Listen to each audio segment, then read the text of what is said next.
Assalamu alaikum. Welcome to Grade 9 Accounting. In the last lecture, we studied what is a debt and what is a bad debt. And after that, we looked at the entry that we make for recording bad debts written off. Then we went on to see the provision. What is the provision for doubtful debt? And after that, in the end, we looked at what is the concept of prudence. Here in this slide, in this PowerPoint presentation, we will learn how to record bad debt entries through a sum, and also we will learn how to record provision for doubtful debts, increase in provision for doubtful debts and decrease in provision for doubtful debts. There are actually three cases when we record the provision for doubtful debts the very first time, then when the provision for doubtful debts is increased, and then when it's decreased. Let's move on to the next slide and have a look at the sum, and let's find out how do we record bad debts written off. Thank you. Assalamu alaikum. Last class, the last thing that we saw was prudence concept, जिसका मतलब ये था कि if there is a doubt, a significant or a reasonable doubt on an expense, you have to bring it into your books, you have to record it. However, the same cannot be done with a gain or an income. Okay. Again, a gain or an income can only be recorded only when it is actually realized. Fine. Now let us study an example of an allowance for bad debt. How a question might come and how shall we treat it?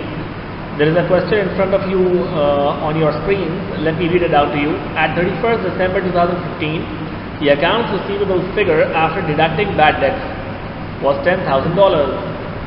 It is estimated that 2% of debt, that is 200, will eventually prove to be bad debt, and it is decided to make a provision for these. The accounts will appear as follows. Now let me explain these three lines to you all. First, it says, at the end of a certain year, 2015, at the end 31st December, the accounts receivable figure after deducting bad debt was $10,000. The point to note is, bad debts or bad debts written off must be first deducted from the accounts receivable total to figure out the estimated provision for doubtful debt. Now why is that necessary? Because bad debts written off is a figure that is confirmed that the company will not get it back. When it is confirmed that it will not be paid back by your accounts receivable, you cannot have a doubt on that because it's already confirmed that you will not get it. To estimate the figure that is doubtful, you have to first exclude the figure which is confirmed that it will not be paid back, because you cannot estimate a doubt on that figure which is confirmed that you will not get it back. It's useless, it's pointless. So first exclude that figure that is confirmed that it will not be paid back by your accounts receivables. Whatever the figure for accounts receivables remains, you have to apply that percentage of doubtful debts on that to figure out the estimate of the provision for doubtful debts. Similarly, the accounts receivable figure after deducting bad debts was $10,000. So it is this remaining accounts receivable $10,000 that you have to find provision for bad debt, or that you have to make a provision for bad debts on. From these $10,000, only 2%, that is $200 amount is doubtful. As it is written over here, $200 will eventually prove to be bad debt, and it is decided to make a provision for these. So you will make a provision only for this $200. The accounts will appear as follows. Now let us study the accounts that they've made. We studied the same accounts, the same entries. The entry that we learned for provision for doubtful debts, allowance for doubtful debts was income statement of profit and loss debit, allowance for doubtful debts credit. This is the exact entry that we learned in the previous class. Okay. So when we will make the account of income statement or profit and loss, we will debit it by $200, writing the name of the opposite account, that is allowance for doubtful debts, and when we will make allowance for doubtful debts, we will credit it, writing the opposite name, profit and loss or income statement. Income statement is always debited with all the expenses and losses, and it is credited with all the incomes and gains. That I've already told you all. Allowance for doubtful debt, it's an allowance, a provision. It assumes the nature of a short-term liability. That is why it is always credited when first recorded. After that, what we can see is there are statements of profit and loss extract and statement of financial position extract at the end. Well, we can study it for now. However, it will be better if we study it afterwards when we will be doing this topic, income statement, financial statements, income statement and statement of financial position. When we will cover these two statements in final accounts chapter, it will be better, it will be best if we do these extracts, if we understand these extracts portion over there. Because most of you, in fact all of you, have not studied those final accounts where income statements and statement of financial positions come. I hope the slide is clear now. Let's move on to the next slide. Thank you very much. Yes, once allowance for bad debts or allowance for doubtful debts is recorded, then in later years it will be increased or decreased. Let's study how allowance for doubtful debts increase and how does it decrease. The heading for this slide is increasing or decreasing the allowance for doubtful debts. There is an illustration given to you all in front of your screen, on your screen. Illustration says a company maintains the provision for doubtful debts at 5% of the accounts receivables every year. The following data is extracted from the company's books. Year 2015, accounts receivables at the end of 2015 were 10,000, at the end of 2016 were 12,000, and at the end of 2017 were 8,000.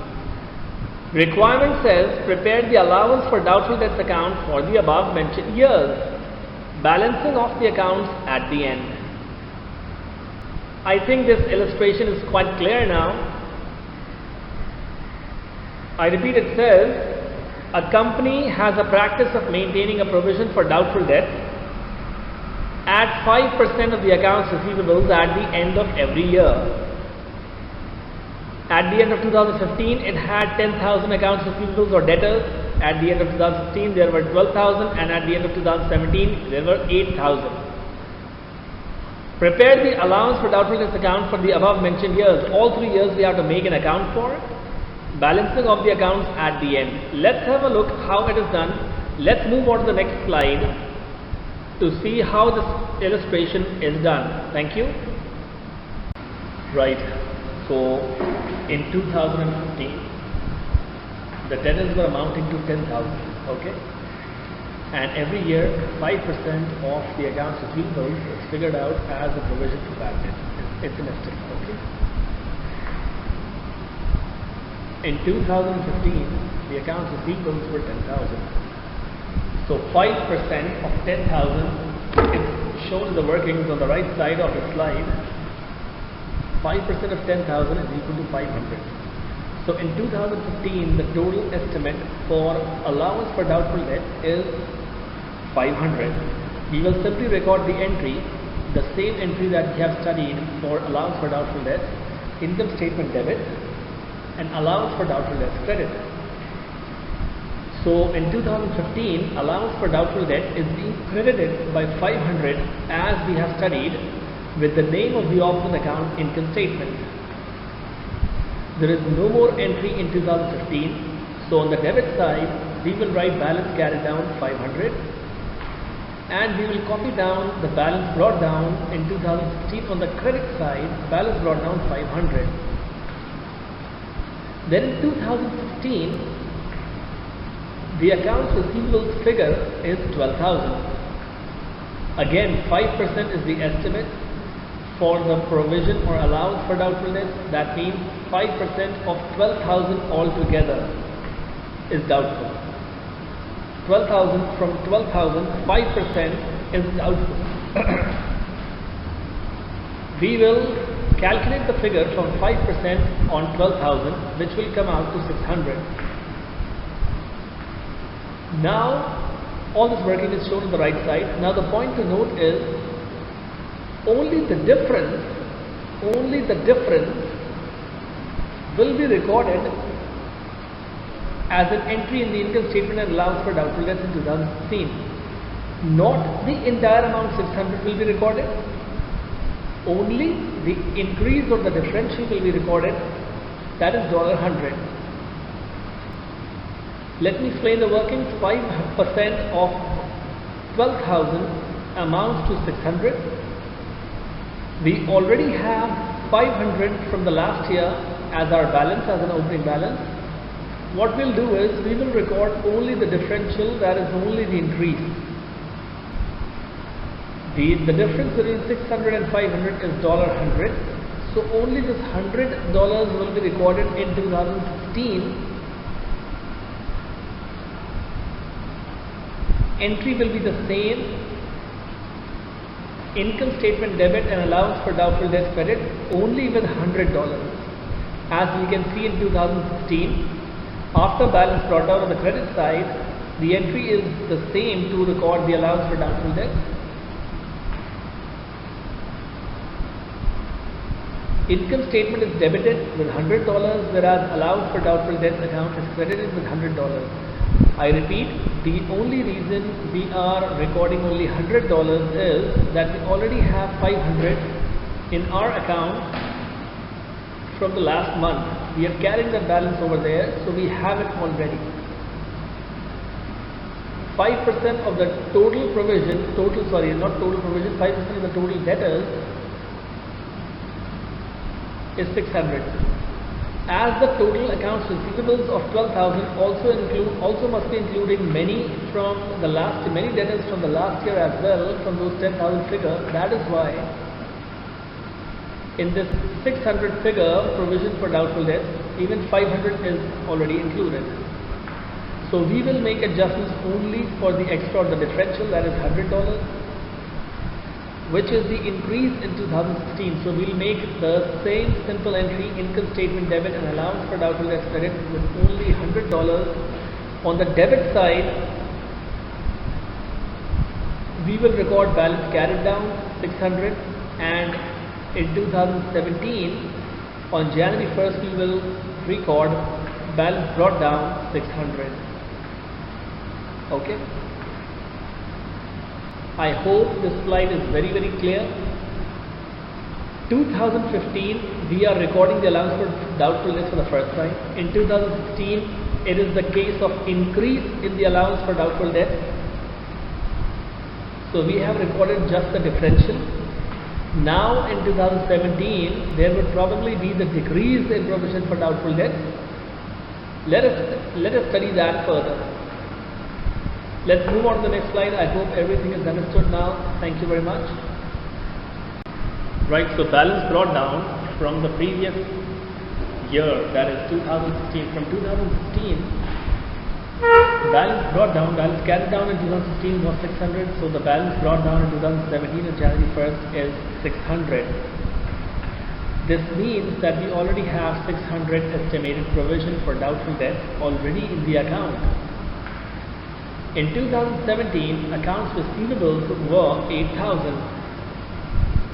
Since this is the practice of the company to estimate the provision for doubtful debts at the rate of 5% of the accounts receivables at the end of every year. So in 2017, 5% will be applied on 8,000, and the figure which is calculated by applying 5% on 8,000 is $400. That means the figure for provision for allowance for doubtful debt was 600 at the start of the year, which has to be converted, or which has to be reduced rather, to 400 now. Now what we'll do is, we will do exactly the opposite of increase or recording the provision for allowance for doubtful debt. When we record it for the first time or increase the allowance for doubtful debt, we debit the income statement and credit the allowance for doubtful debt. We'll do exactly the opposite of that. Since we are decreasing the allowance for doubtful debt, we will debit the allowance for doubtful debt account and we will credit the income statement.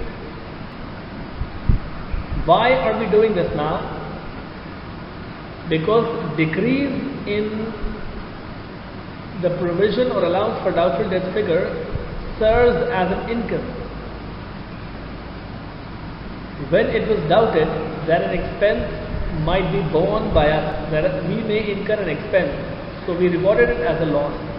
Now some part of that expense has been reversed. It is confirmed that it will be received back, or it is received back, so the loss actually reversed. When the recorded loss reversed, it serves as an income. That is why we are doing the entry as an income. We are debiting the allowance for doubtful debts, which is being reduced by that, and we are crediting the income statement. Income statement is credited with all the incomes and gains, so we are crediting the income statement by $200. Let's have a look at the allowance for doubtful debt account. Balance brought down 600, carried over from the last year.